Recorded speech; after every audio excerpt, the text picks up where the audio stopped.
าแรคเตอร์เขาชัดเจนอ่ะบุ๊ก3 คำก็กินเดี่ยวไม่กินเดี๋ยวไม่คืออะไรวะกินเดี๋ยวไม่คืออะไรบุ๊กจะเป็นคนมีคำพูดติดปากจริงเหรอเวลาใครพูดอะไรไปกับมันอ่ะมันจะบอกไม่เรามีอะไรจะเถียงไหมเรามีอะไรจะเถียงไหมไม่ แต่เนี่ยยืนอยู่หน้าร้านเอาหมดเลยแล้วกันไม่ถามราคาด้วยไม่ถามเลยไม่ถามชี้เลยอันนี้นี่สวยเอาเนี้ยฉันไม่ค่อยได้มาเจ้าของร้านก็แบบขอถ่ายรูปบุ๊กก็บอกถ้าถ่ายรูปหนูอ่ะเสื้อผ้าที่หนูซื้อต้องฟรีนะคะจริงๆกับฟอสเป็นเพื่อนกันมาตั้งแต่มัธยมอนุบาลมัธยมอะไรเงี้ยแล้วก็ห่างหายกันไปมหาลัยไม่ค่อยได้ติดต่อกันอะไรเงี้ยแล้วก็มาเจอกันที่ GMM เลยก็ตกใจแล้วก็มารู้อีกทีนึงก็คือได้คู่กันเลยใช่ เหมือนพรหมลิขิตตื่นเต้นอะออกรายการไอ้ฟอสเหรอจริงๆอะมันเป็นคนแบบว่ากินสเปซสปะเหมือนกันนะฟอสกินสเปซสปะคืออะไรวะมันเหมือนจะคุมอาหารอะแต่จริงๆอะมันไม่ได้คุมใช่ไหมมันไม่ได้คุมขนาดนั้นอะแต่มันเน้นว่ามันแบบเป็นคนบ้าแบบใช่มันตื่นไปว่ายน้ำกับโอม6 โมงเช้า6 โมงเช้าตื่นตี 5ออกไปวิ่งพี่บ้ามันบ้าอะไรตื่นมากินค่อยว่าไปเนาะมันมีวันหนึ่งชวนไปฟิตเนส7 โมงแล้วผมบอกว่าเฮ้ยเจอกันเที่ยงดีกว่าแต่ว่ากูขอกินข้าวก่อนนะมันบอกเฮ้ยไม่ต้องกินไปฟิตเนสเลยแบบเฮ้ยบ้าไม่กินข้าวตายดิมีอีกเรื่องนึงฟอสบอกว่าน้อยใจมันมากเลยว่ะสนิทกับใครที่สุดในแกรมมี่บุ๊กบอกบุ๊กวรณิตฟอสบอกต้องกูสิโอ้ยฟอสมันเป็นคนคิดเล็กคิดน้อยเว้ยทุกคนนี่จะเมาซื้อไก่ใช่ไหมแล้วก็ไปซื้อเจ้าอื่นแล้วไอ้ฟอสขายแพงกว่าแบบ5 บาทอย่างเงี้ยแล้วเราก็ขี้งกอะเนาะเราก็ไปซื้อเจ้าอื่นไม่มุกแล้วมันก็บอกว่าเนี่ยไอ้บุ๊กอะมันก็ไปซื้อคนอื่นไม่มาซื้อกูอะมันก็น้อยใจเว้ยใกล้เขาไม่มันก็น้อยใจแล้วแบบโอ้โหเฮียแค่นี้มึงเอามาเก็บมาคิดด้วยเหรอวะอะไรอย่างเงี้ยมันน้อยใจคู่พอกันทั้งคู่เนี่ยบุ๊กก็บอกว่ามันสนิทกับมุกได้ไงมันน้อยใจแต่บุ๊กก็บอกไปแล้วว่ามันพูดเราพูดเล่นบอกไปแล้วว่ามันคือหมายถึงว่านอกจากมึงไงก็คือมุกใช่มันหมายความอย่างนั้นแบบมันก็ต้องรู้ว่าเป็นมันอยู่แล้วอะผมก็คิดว่านอกจากมันคือใครก็ต้องเป็นมุกแบบแล้วว่าโดนงอนนี่นี่ไงแฟนงอนนะค่ะรายการของมุกวันนี้นะคะเราก็มีแขกรับเชิญแต่ว่าก่อนที่จะเปิดตัวแขกรับเชิญนะคะมุกขอเล่าเรื่องประวัติชีวิตของมุกก่อนนะคะก็จะยาวนิดนึงก็แต่อนุบาลนะคะมุกก็เรียนอยู่ที่โรงเรียนจริงเหรอถามจริงเอาใหม่เดี๋ยวเปิดตัวให้แขกรับเชิญของเราวันนี้นะคะก็คือฟอสค่ะเอาทีให้ขึ้นก็ไม่ขึ้นขึ้นมาสวัสดี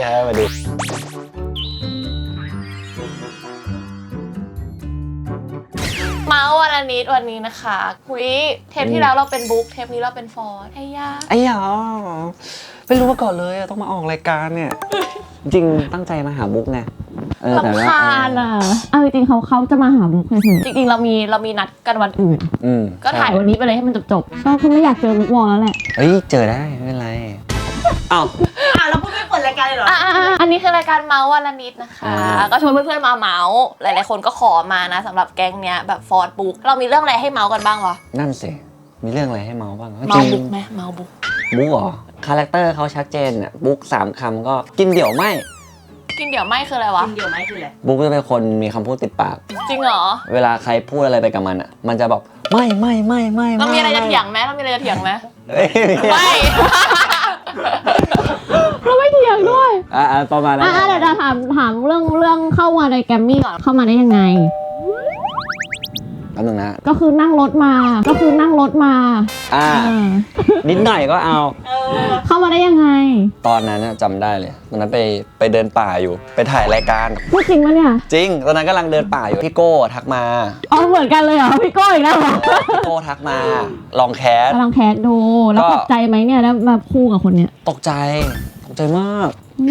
ตกใจจริงๆเขาก็เป็นเพื่อนวัยเด็กกันนี่ใช่เนี่ยเราก็มองมาตั้งแต่เด็กๆกันแล้วดัสตินี่ถูเล่นเองเลยน้องๆเล่นพอรู้ว่าเซ็นปุ๊บแล้วได้เล่นอะไรอย่างเงี้ยใช่ป่ะโอเคเขาก็จะบอกว่าพาไปเจอคู่เล่นก็ได้มาเจอบุ๊กก็แบบบุ๊กอย่างเงี้ยฟอสอะไรอย่างเงี้ยก็คือเจอกันเลยแต่คือผู้ใหญ่แมทมาให้ก่อนใช่เนี่ยเขาบอกแต่ในเรื่องก็ต้องแบบเป็นเพื่อนมาตั้งแต่สมัยเด็กนะมันก็แบบมีความคล้ายกันในแบบอักทิวในองชองเตอะไรอย่างงี้อยากมีเพื่อนตอนเด็กๆบ้างอะทำไมเราจำหน้าเพื่อนไม่ได้สักคนเลยวะตอนอนุบาลที่เราบอก น้ำพุ่งมุกน้ำพุ่งนะ ต้องเป็นหน้าอินเนอร์นะ ฉันไม่เข้าใจว่าทำไมฉันทำหน้าอย่างนั้นน่ะ มันดังมากเลยอ่ะ อ่ะ นี่ก็เห็นใน Twitter ไม่อยากดังเรื่องแบบนี้เรารู้จักเพราะว่าเราสนิทกับมุกแหละ อ่า แล้วก็นี่สนิทกับนุ่น นี่เป็นเพื่อนนุ่นมาก่อน ตั้งแต่เด็ก ก่อน ๆเหมือนกัน ตั้งแต่เด็กๆตั้งแต่ม .4 ม .4 รู้จักนุ่นมาก็น่าแบบ10 ปีแล้วมั้ง ณตอนเนี้ยที่สนิทกันน่ะก็เพราะว่ามุกสนิทกับบุ๊กก่อน อ่า วิ่งมาหาบุ๊กแล้วติดต่อบุ๊กไม่ได้ อ่า ก็เลยแบบฟอนบุ๊กอยู่ไหน วันนั้นไปตึกแดงรู้จัก ปึกแดงอีกแล้วทุกคน มันชอบไปเนี่ยชอบไปดูแบบของมือสองกันเลยแบบ ใช่ พวกวินเทจบุ๊กมันชอบวินเทจแล้วก็เราก็ไปเป็นเพื่อน แล้วก็เป็นเพื่อนแฟนเรา นั่นแหละนะ เขาอยู่ร้านรองเท้าวินเทจ อ๋อ แล้วเขากำลังเลือกเลย และรองเท้าที่มันอยากได้มันที่มันถามอ่ะ คือแบบเหมือนของที่มันใส่มาเป๊ะๆเลยนะ เพียงแต่ว่าได้อ่ะไอ้ได้ถักรองเท้าอ่ะแค่เป็นสีอื่นแล้วมันถามซื้อดีไหมเนี่ยบอกเอาแบบอื่นไหมอะเอาแบบอื่นปะ ครั้งนึงอันเนี้ยคาใจว่าเสื้อวันนั้นอะซักหรือยัง ก็ยังไม่ได้ ยังไม่ได้ซักแต่ว่าคือที่ร้านซักใช่ปะหรือว่าอะไร คานอ่ะ เอาก็ลากคอมาให้ไง อ๋อ แบบสืบสวน ไอ้ก็เข้าเฟรมมันแคบแหละ กา มั้ง แฟมันแคบซัก คน แล้ว เขามีคู่ทำไมอะมู เฮ้ยทำไมอ่ะ มุกก็มีคู่เมื่อกี้แม่มุกยกมาให้พูดเลยพัดลม อ๋อ ช้าป่ะไปออกไป อยากอ่ะวันหลังเราไม่เอาแขกรับเชิญที่เป็นคู่มาแล้วนะเราเอามาทีละคน เฮ้ยเดี๋ยวอันนี้อึ้งอยู่วันนั้นอะเห็นบุ๊กมันลองชุดใช่ป่ะอันนี้ก็แบบสายลองแล้วแบบหันซ้ายหันขวาดูเขาเรียกว่าอะไรนะมีการกรองในการจะซื้อแต่ละอย่างที่แบบ ไอ้บุ๊กมัน ต้องแบบคิดว่ากูได้ใช้ได้ประโยชน์ แต่เนี่ยยืนอยู่หน้าร้านเอาหมดเลยแล้วกัน ไม่ถามราคาด้วย ไม่ถามเลย ไม่ถาม ชี้เลยอันนี้นี่สวยเอาเนี้ยเอาเนี้ย ฉันไม่ค่อยได้มา เนี่ย แต่ฉันได้ใส่นะฉันเดี๋ยวฉันก็ไปซักแล้วกัน เจ้าของร้านก็แบบขอถ่ายรูปมุกก็บอกถ้าถ่ายรูปหนูอ่ะเสื้อผ้าที่หนูซื้อต้องฟรีนะคะ แกล้งเขาอีก แต่แล้วเขาก็ลดให้เขาลดให้ น่ารัก ถามหน่อยว่าเราอ่ะเป็นคนแบบบ้าออกกำลังกายจริงไหมมันมีคนเผามาเขาเมาส์กันห่างๆแหละไม่ได้คนแถวนี้ อ๋อเหรอ แต่มันเน้นว่ามันแบบเป็นคนบ้าแบบ ใช่มัน คนบ้าอะไร เออแล้ว ตื่น นี่ มากินค่อยว่าไปเนาะ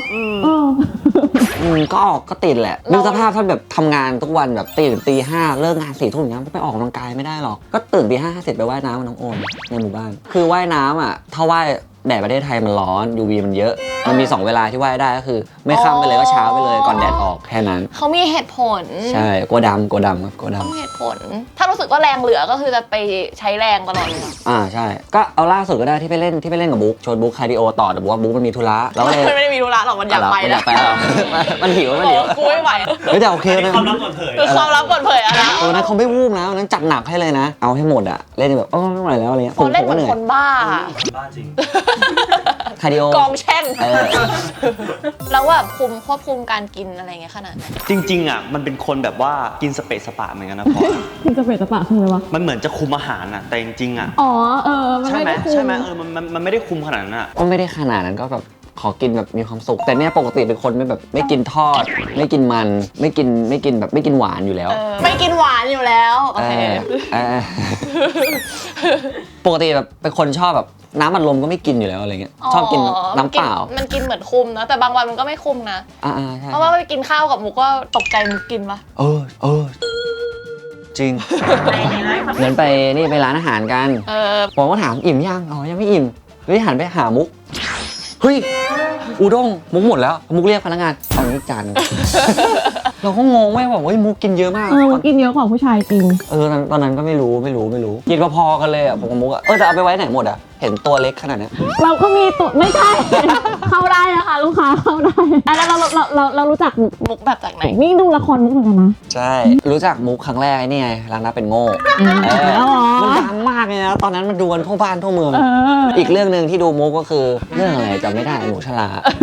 เมียน้อย เมียน้อย วันนี้เราพอรับสายก็หนูชลาค่ะ เสียชูแชงค่ะ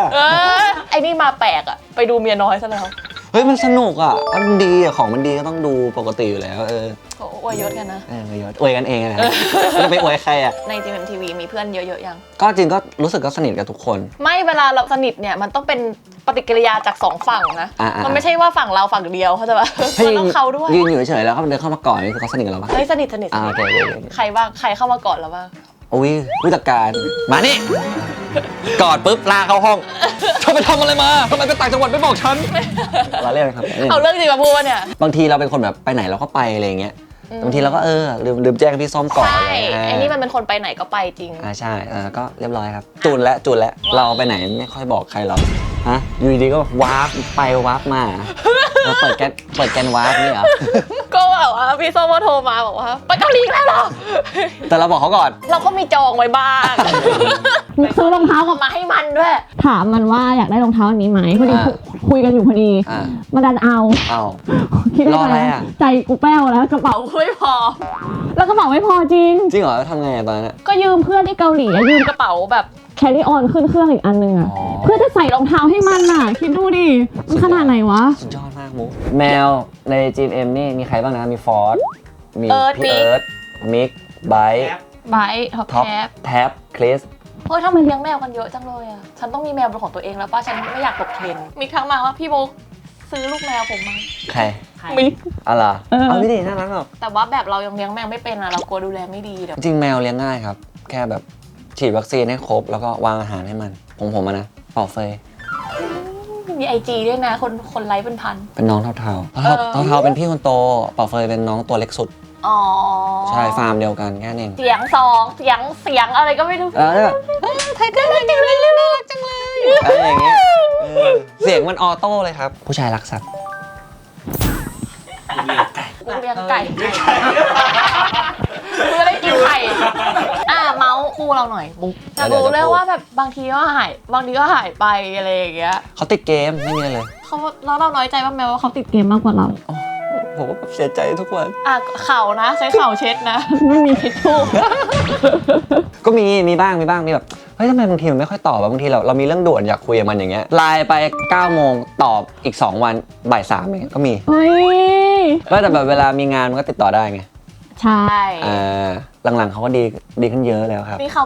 มีการแบบปรับความเข้าใจกันนะ หุยตอบไลน์ ช้านั่นนี่นู่น ไม่บางทีสงสัยว่าทำอะไรอยู่ยุ่งมากเหรอ นี่ขี้น้อยใจนะ ถามว่าแบบสนิทกับใครมากสุดในแกมมี่บุ๊กตอบบุ๊กวันนี้ใจ เลิกกูสิ น้อยใจจริงปะ ไม่ขำๆเฉยๆจริงก็อยากให้เขามีเพื่อนเยอะๆดีแล้วฮะจริงปีนี้ก็มีพี่ช้างครับเดี๋ยวจะถ่ายแล้วไม่น่าเกินสิ้นเดือนนี้เดี๋ยวเปิดกล้องแล้วก็ปีหน้ามีคุยไว้อยู่แต่ว่ายังพูดมากไม่ได้ใช่เดี๋ยวสปอย แต่เดี๋ยวบุ๊กพูดเองเลยแล้วกัน ก็คือเราเล่น นี่ไงมีครับมีเซอร์ไพรส์ให้อะไรอย่างงี้จริงพี่ถาแบบดีกับผมมากนะมันมีช่วงหนึ่งที่เหมือนว่าเขารู้ว่าเราเครียดอะไรเงี้ยเขาก็เรียกเหมือนเขาเห็นนะเขาก็เรียกเราเข้าไปคุยอะไรเงี้ยเพราะสบายใจได้นะอะไรเงี้ยแบบยังไงพี่ก็แบบเต็มที่กับเราอยู่แล้วอะไรถ้าฟอสแบบไม่สบายใจอะไรหรือแบบมีอะไรอยากปรึกษาพี่อ่ะเอาไลน์กับเอาเบอร์พี่ไปเลยมีอะไรโทรมาได้เลย วิถาแบบน่ารักมากอะเรามี มี อะไร อะไรเราสามารถแบบคุยกับเขาได้จริงๆนี่ก็เป็นเหตุผลเหมือนกันที่มุกวอล15 ปี GMTV มุกวอล15 ปีพูดทุกรายการแล้ว รุ่นเดอะ รุ่นเดอะแล้ว ใช่ 15 ปีนะคะก็อยู่กับ GMTV เป็นนาน รักมาก รักที่สุดเลยครับ พี่ถาเอ็นดูผมด้วย ๆไอ้นี่แหละสงสัยจะได้อยู่อีกนานสงสัยจะเป็นฟอส 5 ปีแบบนุกหรือเปล่า ยึดเข้าถูกทาง อยู่กับแม่ส้มเป็นยังไง พี่ส้มน่ารักครับน่ารักพี่ส้มเป็นคนไม่โอถ้าเราผิดเขาก็ดุแต่เขาอยากให้เราได้ดีผมแฮปปี้นะโอเคถ้าสมมติว่าเขาโอเราอย่างเงี้ยจากวันแรกที่เราเข้ามาเราไปไกลเราเปลี่ยนไปแค่ไหนเข้าใจใช่ไหมบางทีเหมือนแบบเราแบบทำอะไรตัวคนเดียวไงเราลืมนึกถึงเขาอะไรเงี้ย ลืมนึกถึงคนอื่นลืมนึกถึง เรื่องของการทำงาน เหมือนบางทีอันเนี้ยพูดได้ไม่เป็นไรอยากเล่าไปพัทยาอย่างเงี้ยไปพัทยาวันหนึ่งแต่ว่าไม่ได้บอกพี่ส้มก่อนเขาก็รู้อะไรเงี้ยเขาก็โทรมาเนี่ยฟอสที่หลังฟอสไปไหนฟอสต้องบอกพี่นะถ้าสมมติว่าวันที่ฟอสไปอยู่ดีๆมีลูกค้าคอนเฟิร์มงานเข้ามาอย่างเงี้ยแล้วพี่เราก็บริษัทไปแล้วฟอสอยู่นู่นอย่างเงี้ยฟอสจะทำยังไง ใช่ เราก็ลืมคิดมุมนั้นไปอะไรเงี้ยก็ต้องคิดสักนิดต้องคิดถึงคนอื่นมากขึ้นแค่นั้นเอง เหมือนโดนด้วยไปอีกคน ตอนหลังก็ทำอะไรก็บอกเขาหมด ใช่ทำ เค อะไร ลียร์ เราก็ควรจะต้องบอกนะคะเด็กๆเข้าใจไหมคะ บอกตัวเองค่ะ ตัวเองก่อน แค่นั้นครับมีแค่นั้นแล้วก็เรื่องอื่นก็ไม่มีอะไรก็รักพี่ส้ม เพราะว่าอยู่ที่นี่แฮปปี้ดี แฮปปี้มากครับก็อย่างที่ผมบอกก่อนผมเข้าแกรมมี่นี่ผมยังเป็นเบเบใช่ปะพอผมเข้าแกรมมี่ปุ๊บผมพังงาดเลยขอบคุณพี่ถาครับ โอ๊ยให้คนอื่นเขาพูดได้ไหมทั้งคู่เลยเราลาดตาดีนะ เราแบบถ่ายรูปเก่งใช่ไหม ใช่ ชอบเพื่อนชอบ ส่วนใหญ่ที่ได้ทำงานด้วยก็ เป็นพวกที่เรียนในคลาส acting ด้วยกัน ก็มีผมมีบุ๊กซีจิมมี่บิมบูมปอน อ๋อน้อง มาร์ค ๆเนาะ ซี แฟง แฟรงค์ ชื่อมันซ้ำเพราะว่าเอาเถอะประ เป็น มาณนั้น ประมาณนั้นคร่าวๆ เราแบบโทรหาใครแล้วคนนั้นแบบจะรับโทรศัพท์เราบ้าง โอ้โหจริงก็ จริงสนิทกัน มีมันคนเดียวไม่ค่อยรับสายผม คนอื่นโทรไปประมาณไม่เกิน3 เติร์ดอะ ขอกลัว โอ้โห 2 วัน